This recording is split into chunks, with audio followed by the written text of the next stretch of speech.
Welcome back in. We're with Linda Ingram here with the Salvation Army. And Linda, talk about the Kettle Campaign. You've been spearheading kind of this project for the Salvation Army, lining up the bell ringers that we see all over the area. Talk about your time here and when you got started and what led you to volunteer. Okay. Well, the Red Kettle, I was approached probably 4 or 5 years ago by one of the volunteers here, asked me to serve as the coordinator. And I said, well, what do I do? And she said, oh, you just sign people up to ring. She didn't tell me it was hard. Right. But we have got a great community. So I think this will be my 5th year being the coordinator. It's just great. And, you know, Salvation Army does so much for people. And as a kid, they were good to me. You know, I was an Angel Tree kid. You know, my family was. Yeah. So I just feel like this is my part of giving back to the Salvation Army. And the Salvation Army, the Red Kettle, is the only fundraiser that we do. And we have 4 short weeks to get that money raised to go out just in our county. It doesn't go anywhere else.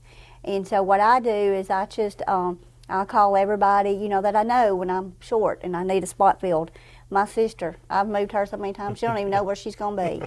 But I call my friends, and then we have people that do it every year. They'll do 3 hours every day. We have volunteers, the same ones, every year. You were talking about the impact the Salvation Army had on your life growing up and how you kind of pay it back and pay it forward. The Salvation Army has been just an organization for so many years. It's been known, and that shield is one of those things. And we had talked about that before. When you see that shield, it means something to a lot of people. It does. People know, and Cindy had shared this with me because she goes out into the disaster areas. When they see that caravan of that shield coming, they know they're getting the help they need. Right. And it's not going to cost them a dime. And of course, Christmas, you say you have about 4 weeks. And this is a very important project because, like you mentioned, this funds a lot of the projects through the year. We couldn't do it without it. And what a lot of folks don't realize, and it's not a knock against any other organization or anything like that, but when you give locally, it stays locally. It does. It stays here. It supports our kids, our schools, our seniors. You know, and a lot of times the seniors, they get forgotten, you know, but not with Salvation Army. Nobody is left behind with Salvation Army.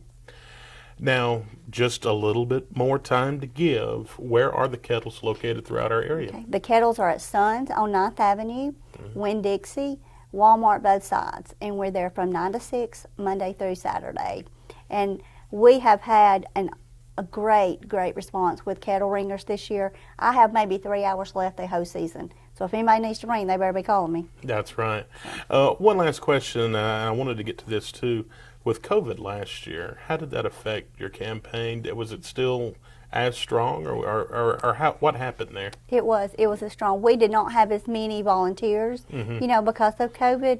We did have the ones that are faithful ones that, you know, they had to have their COVID shots or whatever, but we didn't miss a beat. We did not. We raised probably as much as we have in the past, you know, a little bit less, but you know, God has blessed us beyond belief.